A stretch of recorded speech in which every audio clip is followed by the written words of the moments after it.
Welcome into the DNVR Rockies Podcast, brought to you by DraftKings Sportsbook. Now new customers, when you sign up and use promo code DNVR, you make a $5 bet, and when it wins, $200 in bonus bets instantly with code DNVR and only with DraftKings Sportsbook. I'm your host, Patrick Lyons, and joining me today on a special edition DNVR Rockies Podcast. The only reason it is a special edition show is because you're here. Kenneth Weber of Purple Row. What's going on, buddy? It's the special edition because I'm the not Susie today. That's right. I'm still happy to be here, man. It's always a blast chatting with you. Yes, it was the Avalanche hat that gave it away. Yeah. If you start that panning, and the blonde hair and the looks, but I mean mostly the Avalanche hat. If you start from the head down, once you get to the Avalanche hat, you already know it's probably not Susie. I don't know if she's actually a Flyers fan or not. Maybe. She might be. We're talking Rockies news and notes. They had a game yesterday that was another one of those wild ones here in spring training. We'll talk about more World Baseball Classic business. Are the Rockies a 100-loss club? What even is a 100-loss club? And then we'll do some player previews here for Germán Márquez, as well as some of the rookies not named Ezequiel Tovar and Zach Veen. But 10-9 loss yesterday to the Angels. Again, it's spring training. It's fine. The biggest number that I'm most concerned about isn't the one in the loss column, but is the 252. 19 runs scored, and it's under 3 hours. What have been your thoughts on the pitch clock so far, Kenneth? I think it goes to show just how necessary this was. It's an adaptation because everybody didn't realize the games were going too long or was just poo-pooing the casual fans' take of it. And then all of a sudden, as soon as that speed up is occurring, it's just like, wow, okay, never mind. That actually was a lot more efficient. So I'm glad that there's this adjustment period that's happening because if you looked at like the beginning of the college season, it was kind of pandemonium. It was a fiasco with some of these games being decided because players weren't adjusted to the pitch clock. So I think it's going to be a clean process, and I think it goes to show that this was an overall improvement for the product of baseball. Yeah, and I think there's ways in which they can make tweaks, and they've already had made a couple tweaks, but they'll be able to do that in future years if they need to. If they're learning, hey, you know what, we can actually make the game a little bit longer. That's okay. We just want to have more continued action. That's the thing, is that it's quality, right? Yeah. All right, we'll give you a little more quantity. We'll give you more time. That means there's more innings or there's more time basically before the seventh inning for you to buy your beer and whatnot. That's going to be a good thing for teams in Major League Baseball. Nevertheless, you want to have nonstop action. Angels did not start Shohei Ohtani or Mike Trout yesterday against Jose Urena. Kenneth, what do you make of this intriguing move? Obviously, fearing Jose Urena. Is Urena now going to be a Cy Young candidate this year based on that singular piece of skewed information? I think it goes to show the fear factor for Jose Urena from opposing teams' lineups. And I think Trout and Ohtani, maybe they got their work in already. I don't know. I haven't really caught up with what they've been up to lately. But I think it was just, let's not have them get diced up by Jose this early on. Maybe a confidence or a morale benching. That makes a lot of sense. I have been looking through Angels box scores, haven't seen either Ohtani or Trout, and you would have thought, hey, this would be a good time to get them back in the lineup. No, they held them out for yet another day. Maybe we start to see them again. We'll have to follow up. Maybe tomorrow's show, we'll try to figure out what Ohtani and Trout were up to. But Urena was fine yesterday. 5 innings pitched,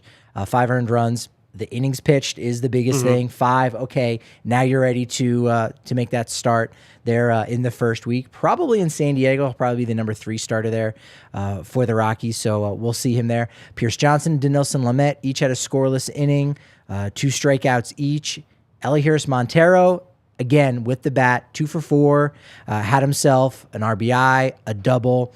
He is among the Cactus League leaders, second in slugging percentage and OPS, on base plus slugging percentage. Total hits, he's up there in a lot of categories. Overall average, 314. 5th in total bases. I mean, he's got to be the opening day starter at third base, right? It would be a big disservice if he's not. And this was the same Montero that we saw in Albuquerque all last year. Yeah. And then he came up to Colorado, and he was on the roster, but the playing time was really sparse. And it's fair to question the defense at third base and know that is a project still. But the bat itself there's nothing left for it to prove. You take spring training numbers with a grain of salt, but you look at his numbers with Albuquerque last year, you're like, okay, I can see how this is the same guy. It's not a big leap. Yeah, he can work on the defense while in the big leagues. I think you want him to get those at-bats and say, okay, it's still a work in progress defensively. Well, still a work in progress with the bat too. So let that bat advance, let it develop, and then you can go ahead and work on the defense simultaneously. So yeah, I'm beginning to have a lot more confidence in some of the things I've been hearing in and out of Rockies camp, that it will be Montero at third base for San Diego. And if CJ Cron continues to miss more games, well, then Mike Moustakas is going to be at first base, and that totally answers that issue. Probably.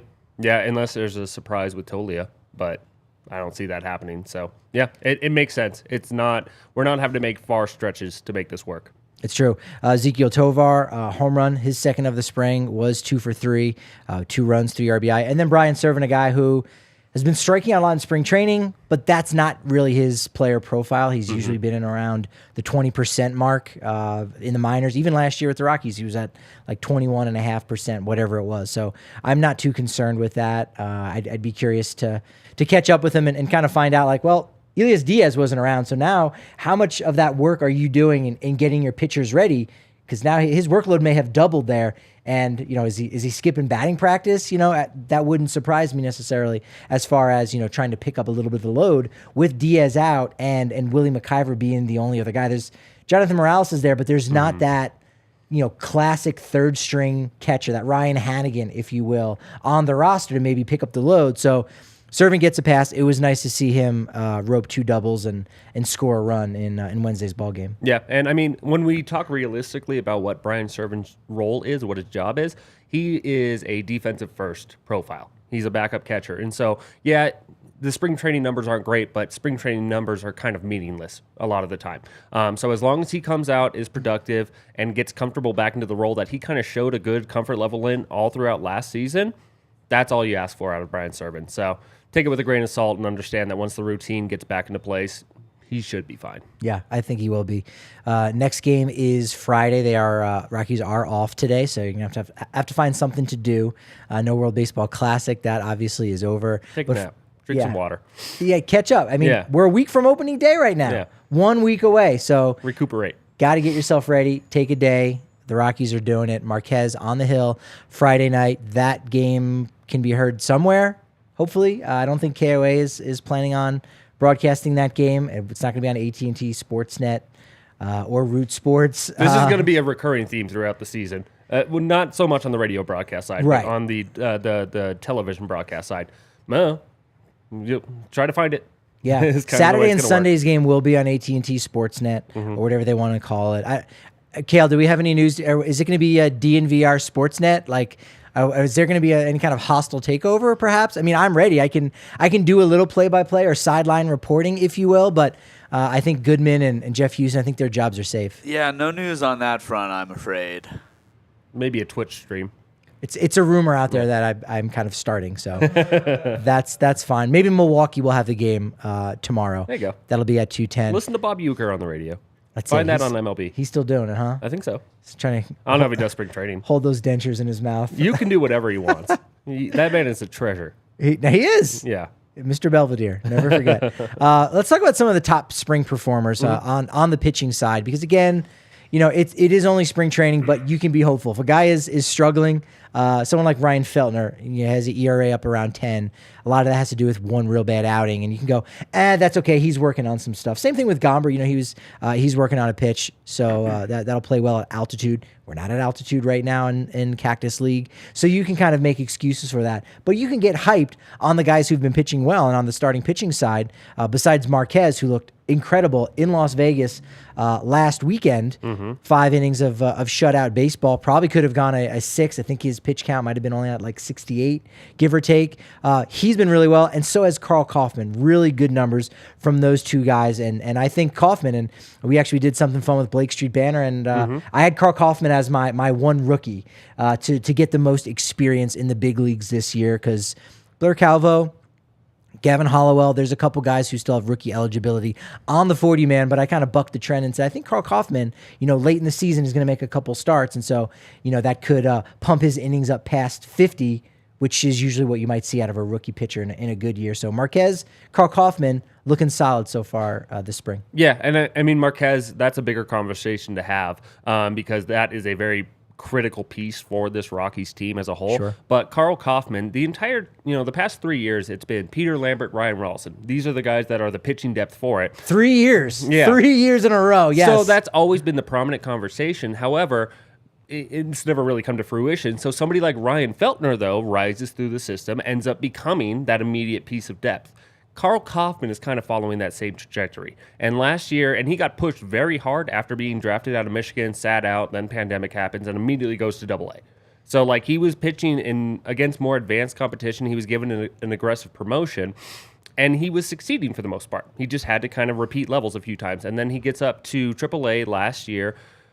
I think a lot of the workload over the past 2 seasons to make up for lost time caught up to him. Yeah. Ton of walks. Everybody kind of started panicking, saying, okay, is this guy actually a viable starting pitching depth piece for us? And now he's coming back and looking a lot like the same guy that we had seen up to that promotion to Albuquerque. I think this eases a lot of the concern that a few people had about whether or not Karl Kauffman will be that next in line. Heading into the offseason, I believed in the guy, and I was honestly very surprised he wasn't put on the 40-man roster and he wasn't protected from the Rule 5 draft, because these types of numbers are what I expect out of him. He's never going to be more than probably a middle of the rotation at best, but you need those guys on the Major League staff, especially for a team that is, not always as deep as they should be on the pitching side. So it's a huge, huge positive for somebody that's probably next in line for the starting pitching. The best ability is availability. Yep. And so say what you will about Peter Lambert, Ryan Rolison, they've got a way to go to kind of get back to their potential. Mm-hmm. We might have really even seen Karl Kauffman's potential. Sure, it could top out as say, a number 3 starter, but he's going to have an opportunity to prove that because he's healthy, because he's been going out and doing that. So, yeah, it has been somewhat of catch-up for him with 2 lost seasons and 19 getting shut down, as you mentioned, after a long season with Michigan pitching deep into the College World Series and then the pandemic. But he's met that challenge, I think, so far. And so we're still waiting to see kind of the best of him, but it's been solid so far this spring. From the left-hand relievers, Ty Blach and Brent Suter have been great. Suter's a guy, we know he has a spot on the 40-man, or not the 26-man roster even. He's definitely going to be there. And Ty Blach really fighting. If you go over to the DNVR.com right now, there's actually a free article there for you, checking out the roster projection about a week out from opening day. I think Ty Blach will make the opening day roster for the 2nd year in a row. Not bad for a non-roster invite. Yeah, and I mean, Colorado kid, there's definitely some sentimental attachment coming for Ty Blach. And so we go back to Ryan Rolison, him not being healthy, because Bud Black at the end of last season was saying, okay, we expect kind of a full recovery. They'll be good to go in the spring when talking about both Lambert and Rolison. That didn't come to pass. Right. And so now Gilbreth goes down. Okay, what's the plan left-handed? Because we're starting to watch him drop here. So it opens the door for somebody like Blach.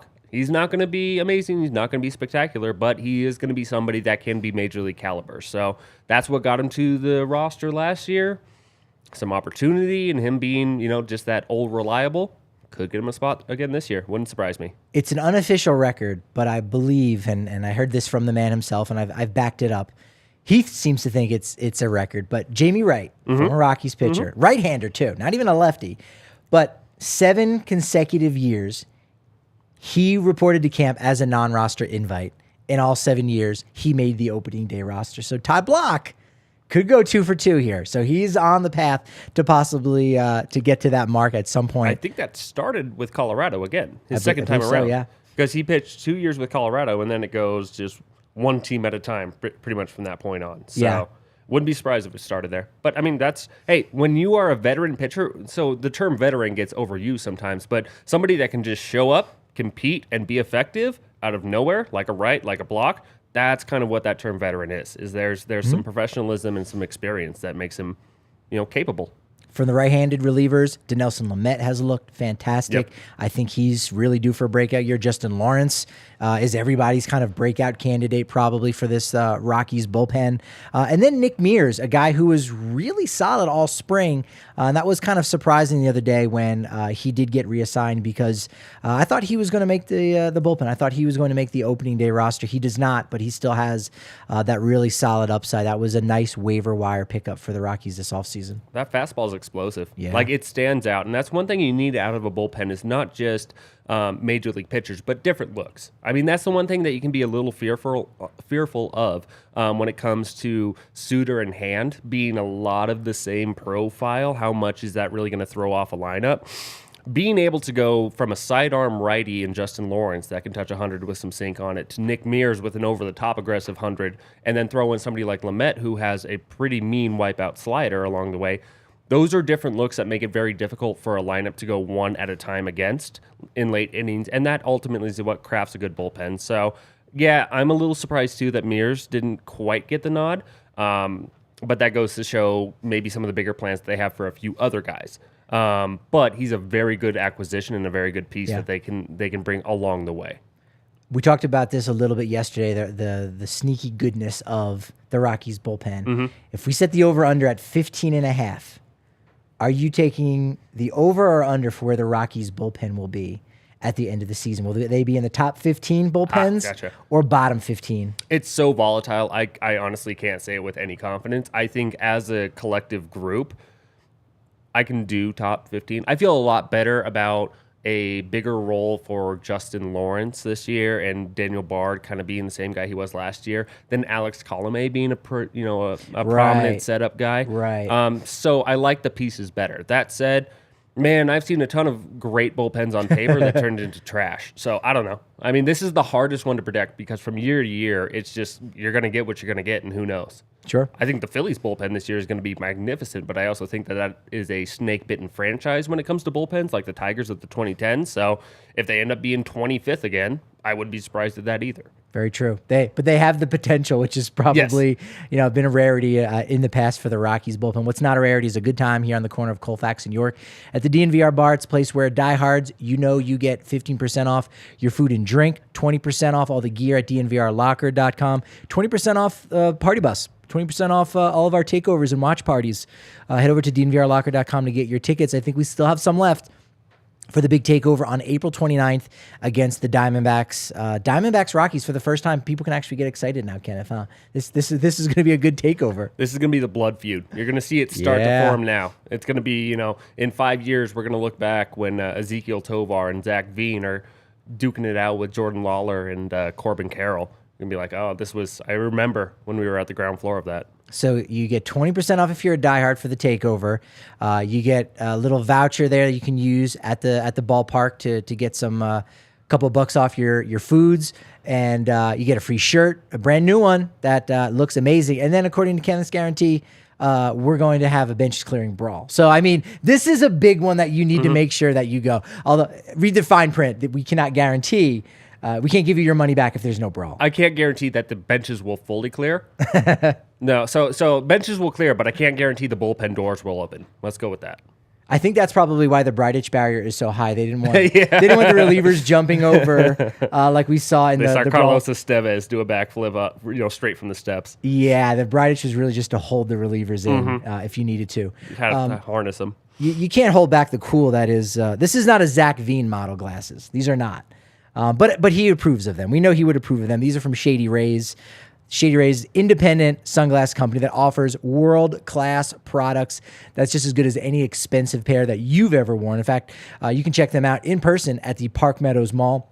You're going to get 50% off 2 or more pairs of these polarized sunglasses. It's buy one, get one online if you want to do that. It's amazing because besides just being insane protection for your eyes, they've got a fantastic guarantee that if you lose or break your sunglasses, even on day one, they're going to send you a brand new pair. No questions asked. Wear your Shady Rays with confidence because you have got yourself that guarantee. They've backing it long after the purchase. It's great. Again, Shady Rays giving their best deal of the year for you. BOGO, go to shadyrays.com, use code DNVR, or visit them in person at the Park Meadows Mall for 50% off 2 or more pairs of polarized sunglasses. Try for yourself the shades rated 5 stars by over 200,000 people, and maybe someday by Zach Veen.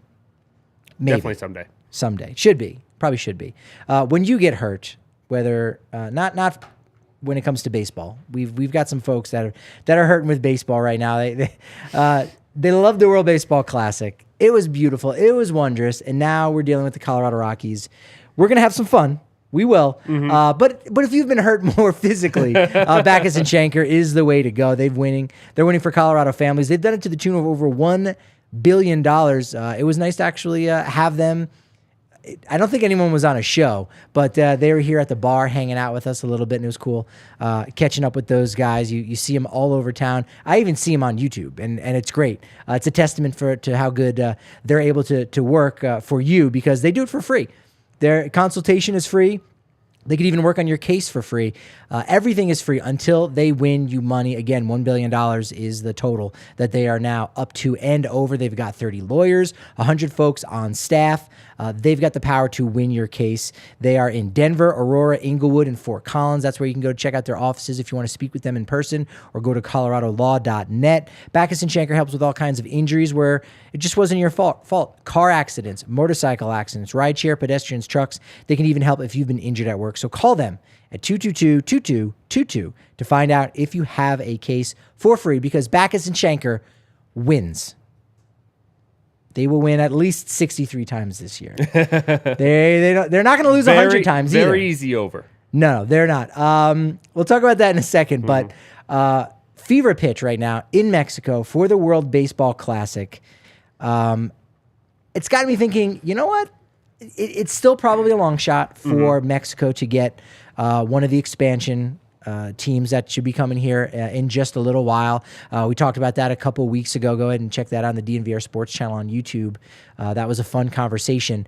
Mexico City, I think the population is like 9 million. And then once you dip down to maybe a more baseball-centric city like Monterrey, now we're only talking, under 2 million. Although Monterrey is a lot closer to mainland U.S., Mexico City is very far south, so that could be problematic. But it did make me think, you know what? Right now, the profile is really high for, potentially having expansion in Mexico. If not this round, maybe the next one, if we should ever get through 34 or 36. It's always made sense, especially with baseball, more so than other big North American sports, because baseball is huge in Mexican culture.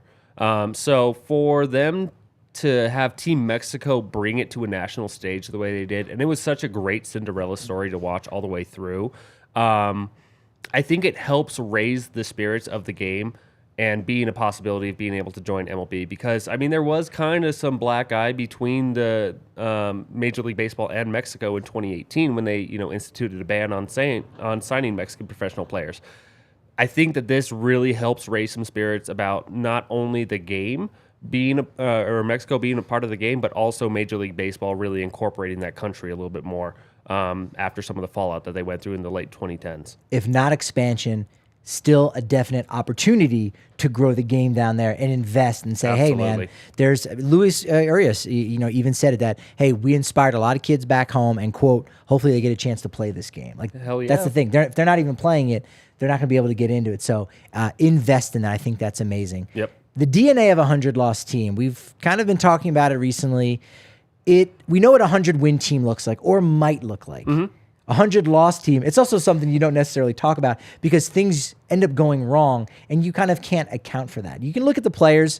You can look at what they have on the back of their baseball card and kind of project, as Ken is discussing here in the chat. Since the rotation may not go deep into games, the bullpen's going to run ragged, and so that's something that you say, well, it's not necessarily the bullpen's fault, but they're going to suffer because of that. Again, if you've got any of those comments, go ahead and put that in the DNVR Sports chat there on YouTube.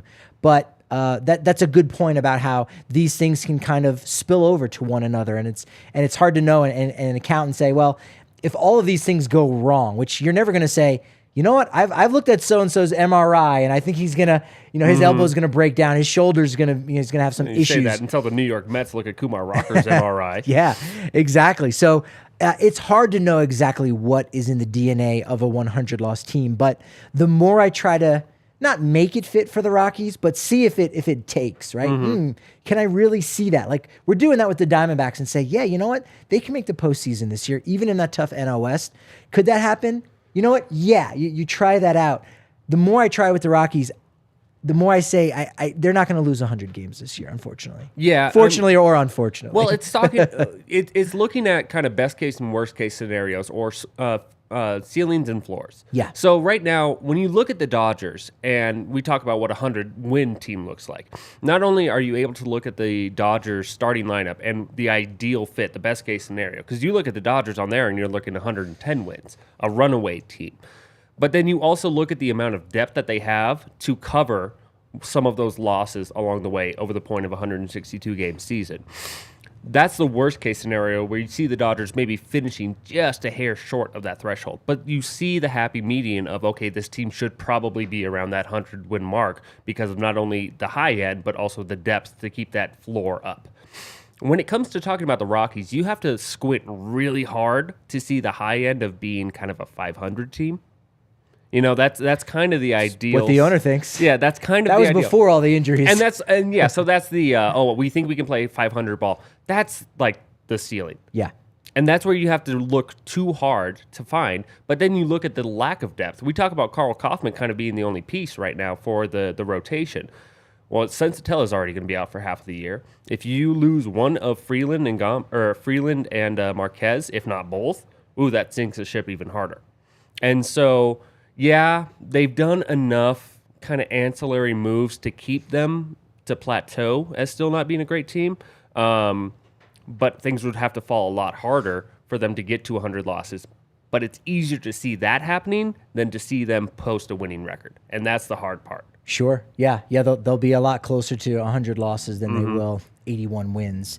And, you talk about everybody playing to their best and topping out at their potential. And, there's not a ton of guys, and this was the issue a little bit last year too, and I think we just learned it early on enough in the season. But there aren't a ton of guys that you can project to take a major step forward. Obviously, Tovar will probably be able to, replicate what Jose Iglesias did last year, probably even better than that. Okay, so there's something more that you're going to get that you didn't get last year at 68 wins. You're getting Kris Bryant healthy. That's really great. Elehuris Montero.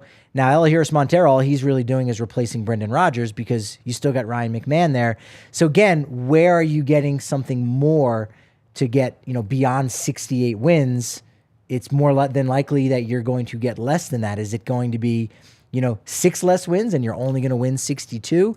A lot of things could go wrong. And to your point, with depth, I think the same is true for a bad team. Is that if you don't have that depth to replicate and say, all right, somebody needs to step up, that's going to be problematic. I think the Rockies have some of that depth. Obviously, Toglia, Brent, and Doyle, we'll talk about those guys in just a second. And you say, hey, they're the future of the team, but are they ready right now to provide that depth? That's where there's going to be those question marks. And you say, the wheels could fall off, fairly quickly.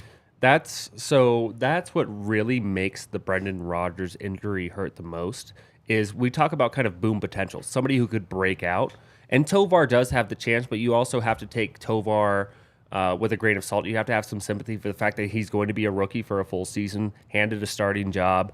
It's going to be some adjustments that have to go in along the way. But maybe he could exceed that. And that's where you talk about Ezequiel Tovar, maybe rookie of the year type of candidate. Brendan Rodgers had the chance to jump from being a good defensive player, a Gold Glove defensive player, and an average hitter to now posting a 125, 130 OPS plus, getting into that 25 range, and becoming basically a fixture middle of the order hitter. There's always been the potential with him, and this could have been the year to do it. And that could be the big difference of the Rockies being able to elevate from a 90-loss team to, okay, moving that needle closer to a 500 mark. You take away the biggest boom potential out of that lineup, and now it's, okay, well, we need Kris Bryant to be more the Kris Bryant that we saw in 2019, 2021, that type of guy, and healthy the entire way through just to hang on to that 90-loss margin. And that's a really hard, it's a hard team to watch a little bit, honestly, when you're looking at, okay, the best thing that can happen is Kris Bryant shows that he's healthy so we feel better about 2024. Like, is that really the takeaway you want to feel? No, you wanted to see Brendan Rodgers come out and be taking that step to becoming an all-star player. So that holds them back a little bit. Mark in the chat saying Lambert would need to be really good to be at 500, which, again, yeah, Lambert had that maybe number 2 potential starter a few years ago now, and it could be still a couple more seasons until we see that best version of himself, but he has that upside. One of the things I keep coming back to when thinking about 100 losses is, Antonio Senzatella should be back in May. Okay, that kind of bolsters your starting rotation. It might not be, peak Senzatella or average Senzatella, but you like that. That's good. That's for the depth. Tyler Kinley coming back, of course, this summer.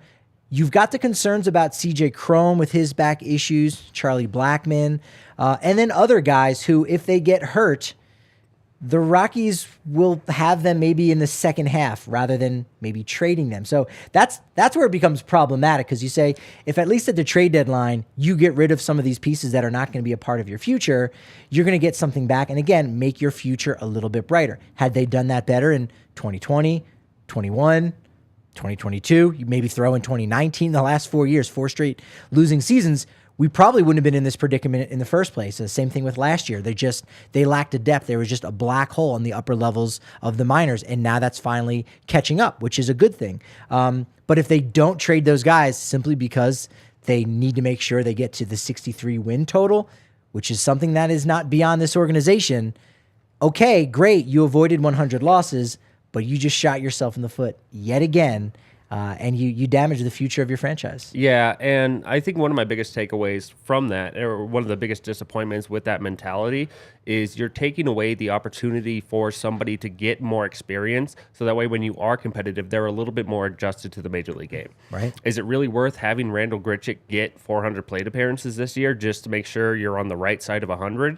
Or is it better to ingratiate Brent Doyle with, a bigger role, a longer leash to start getting acclimated to the major league game and major league pitching?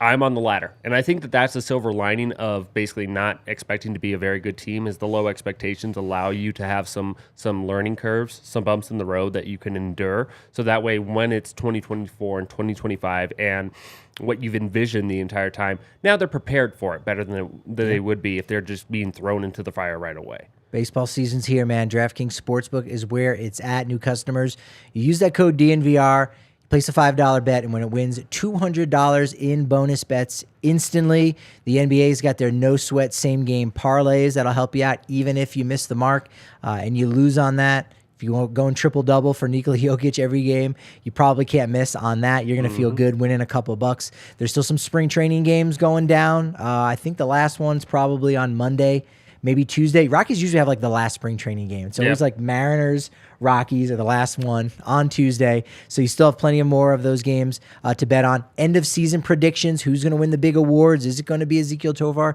for Rookie of the Year? You can get in on all of that action. League winners, division winners. Have a lot of fun. Head-to-head matchups between teams.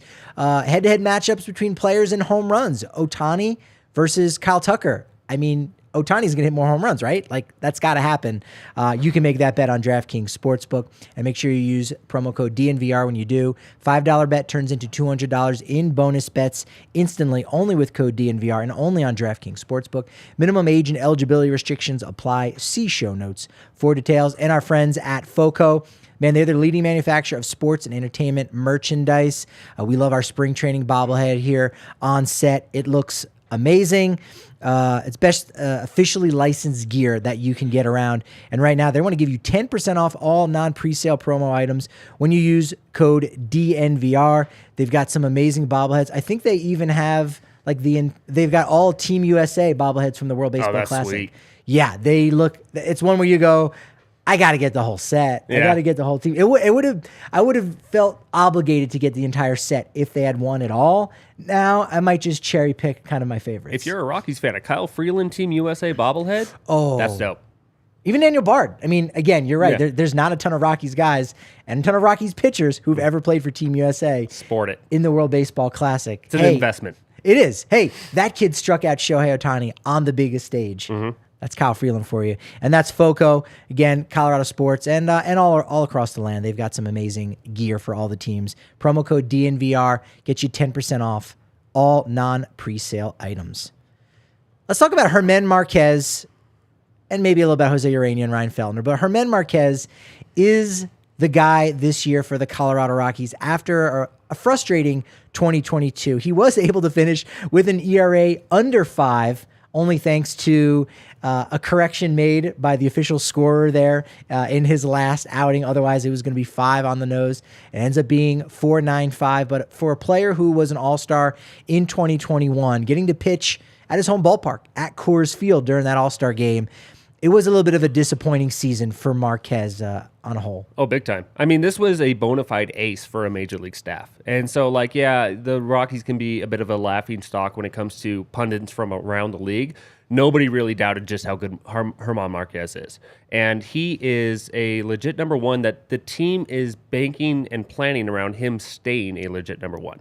2022 was a big step back in the wrong direction for him. And he was visibly upset and frustrated with how his season was going as it went along. I think that it's not far away for him to recapture who he was in 2019, 20, and 21. That bona fide ace is still in there. I think one thing in particular, if you look at like Baseball Savant and the data surrounding his pitches, man, his sinker got beat up pretty hard last year. And I think that there's just a small adjustment where he's getting a little bit too far onto the side of that ball that is allowing hitters to really stick on that and be able to barrel it up much more consistently. If it's a small adjustment like that, that's something that you expect somebody of Marquez's caliber to make and kind of get back to the player he was over the past 3 seasons before. A lot of players had a strange offseason last year going into the 2022 season with the lockout and whatnot. Marquez's was maybe a little bit more awkward in some ways, staying here in Denver and doing that thing. But, to your point, his walks were up, strikeouts were down. That's just a bad recipe. That's just more balls in play and more free bases. And you don't want that. Strikeout to walk ratios is one of those key numbers that I like. And it's good to kind of give you an idea of missing bats and being effective and not just relying on your defense. And Marquez, struggled with that. I mean, he had a 5-1 strikeout to walk ratio just a couple years ago when he was really starting to break out. But he's only 28 years old. That's the thing, is that you can be hopeful and say, hold on, he still has a lot more to learn. Even a guy in their early 30s can learn more and make changes and adjustments. But for Marquez, for being only 28, there's still that hope that in 2023 he can kind of recapture that all-star form from 2021. Yeah, and so it's not even so much that he has things to learn as much as you expect him to be able to adjust. And it's not a question of really diminished stuff anymore. Because now if we're talking about Germán Márquez, the 34-year-old, you're like, okay, well, yeah, he's not going to be the same guy he was when we saw him when he was 28. This is still a very capable arm and capable talent of being who he was as soon as 2019. So 2018, 28% strikeout rate. 2019, though, was a bit of a sweet spot because he got it under 5% on the walk rate, and he's at 24%, which is still above average for his strikeout rate. That mode is there for him. I think there's some small adjustments that he can make, specifically get back to the four seam a little bit more. I think a little bit more reliance on that four seam and then go back to that nasty curveball and slider can make him more the pitcher that we saw. It's all there. It's all physically still there. It's just some small adjustments that need to be made to get him back to the pitcher that we expect him to be. He's going to be a free agent after the 2024 season. Probably. He has the option. He has an option for 2024. Yes. And then that's assuming the they pick it up. Assuming they pick it up, he would be a free agent as early as 2024 or after the 2024 season.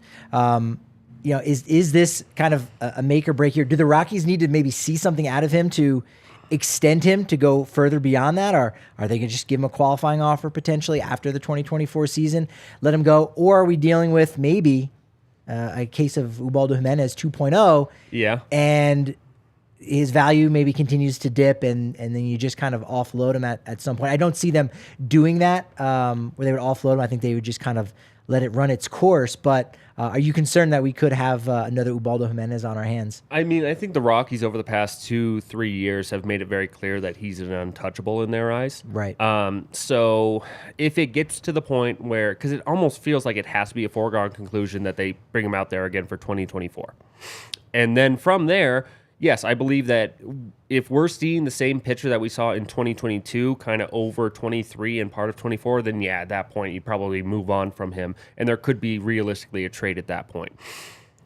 But if he starts to recapture some of that shine that we saw before, they probably will try to extend him. It depends really also on how much a Jaden Hill, a Gabriel Hughes, some of those arms that are further down the pipeline start developing and pushing for major league spots, because right now what's going to be the ace in 2025? What assurances do you have that you have somebody in line to be the ace of the staff? You have Sensatella and Freeland locked up. Are they number ones? Is that what you're comfortable writing into? So, I mean, honestly, this clock has been ticking for a little while of what are they going to do with Marquez. And if they wanted to talk trade, it would have been after 2021 because now you'd be selling low. Yeah. So now you kind of have to recapture some shine. And if it does start getting better, yeah, maybe extension because, hey, he'll still be 30. You know, he'll still be at a pretty good age to where you feel comfortable bringing him back. But if it's looking like he won't sign, if it's looking like it's not going to happen, yeah, you probably get what you can at that point. Yeah. Any bold predictions for what we'll see out of Marquez this year? Will he kind of recapture that? Will it be, 7, 8 consecutive starts in the summer? A couple no-hitters, perfect games deep into the game, which you're going to see that. Yeah. That's one of the exciting things when Marquez is on the hill. You go, I got to go because it could be that start. It could be history-making performance, even at Coors Field. But do you think we see him recapture that all-star form? I do. Yeah, I have a lot of good belief on that. And it's a bit of a bummer he wasn't able to pitch for Venezuela because I would have liked to see him do that in a bigger stage and show that he's fully back. Again, all of the skill set, the talent, the stuff is still there for him to be a dominant arm. I think he'll be motivated from how last season went to come back, show that he's the man again, and I think it will be more of the Marquez that we've grown to love over the past 3, 4, 5 years than what we saw in 2022. I think he's back.